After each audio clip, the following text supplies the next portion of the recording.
Parliament ने मरकज़ी हुकूमत की जानिब से पेश करदा वंदे मातरम बिल को मंजूर कर लिया है।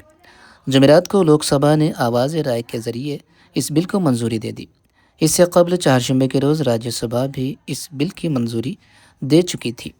अब यह बिल सदर जमहूरिया की मंजूरी के लिए भेजा जाएगा, जिसके बाद यह बाकायदा कानून बन जाएगा।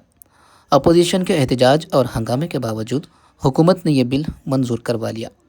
लोकसभा में नीट पर चली मामला और तलबा पर हमलों जैसे मौज़ूआत पर गर्मा गर्म बहस के दौरान भी हुकूमत ने इस बिल को मंजूर करवा लिया। इस तरमीम के बाद कौमी तराने जनगणमन की तरह कौमी नगमा वंदे मातरम को भी कानूनी तहफ़्फ़ुज़ और मसावी एहतराम हासिल होगा। नए कानून के मुताबिक वंदे मातरम की तौहीन करने, इसे जानबूझकर गाने से रोकने या इसमें रुकावट डालने पर कानूनी कार्रवाई की जाएगी।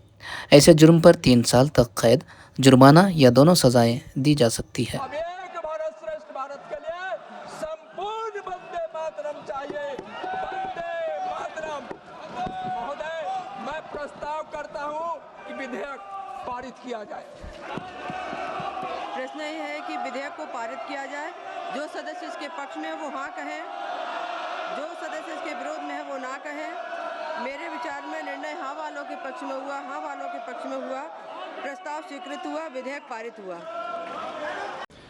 अब हम ये बोलना चाह रहे हैं कि जनगण मन जब आप पढ़ते हैं तो जनगण मन में क्या दिखता है कि ये देश दिखता है और देश की जनता दिखती है। जब आप वंदे मातरम पढ़ते हैं तो वो तो एक भगवान और देवी के बारे में पूजा की बात है उसमें। अब उन मुजाहिदीन आज़ादी को क्या बोलेंगे जिन्होंने इस देश के लिए कुर्बानी दी, चाहे वो मौलाना महमूदुल हसन हो, हुसैन अहमद मदनी हो, मौलाना अबुल कलाम आज़ाद हो, मौलाना काफ़ी हो। ये तो देश को आज़ाद कराने के लिए किया था। यहाँ पर आप देश को इस तरह से पेश कर रहे हैं। और जनगण मन जो लिखा गया था वो तो जनता के लिए लिखा गया था। और मैं कह रहा हूँ कि 1950 में राजेंद्र प्रसाद में बहुत बड़ी गलती की। बगैर रेजोल्यूशन के उन्होंने कह दिया कि नेशनल सॉन्ग है, जबकि रेजोल्यूशन लेना चाहिए था उनको। तो और कहीं पर भी नेशनल सॉन्ग का डेफिनेशन नहीं है। तो आप इसको इस तरह से मुसल्लत कर रहे हैं देश के ऊपर, तो ये गलत है बिल्कुल। आर्टिकल 25 फ्रीडम ऑफ रिलीजन है, उसके स्टैंजास पढ़ लीजिए आप। मैं एक मुसलमान हूँ, मैं सिवाय अल्लाह के किसी की इबादत नहीं करता हूँ। अगर मैं किसी की बात करूँगा तो मुसलमान कहाँ रहूँगा? तो आप तो आर्टिकल 25 का, 26 का, 29 का ग्रेव वायलेशन कर रहे हैं।